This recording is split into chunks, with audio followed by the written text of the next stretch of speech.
देखिएगा मेरा भाई है। देखना बच्चे हैं भाई, चलते रहो आगे से आओ, पीछे से कुछ नहीं पाएगा। चलते रहिए रास्ता मत रोकिए, चलते रहिए। ये देखिए गोरखपुर में नौका विहार पर रितेश पांडे जी का गाना का शूट चल रहा है, जो कि बहुत ही अच्छा गाना का शूट चल रहा है। सभी दर्शक आए हुए सही से।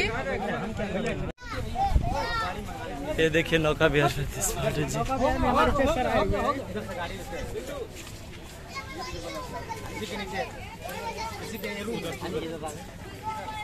नीचे से उतरना, नीचे से सीढ़ी से।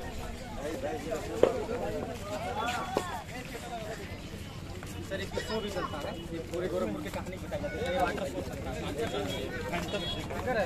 नीचे। चाबी नहीं खुला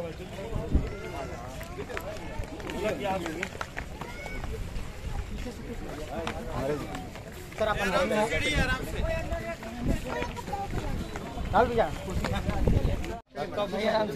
सम्मान करिए। ए भाई हटो यार, ए बाबू हटो यार। चलते रहो बाबू, चलते रहो, बीच में रुक।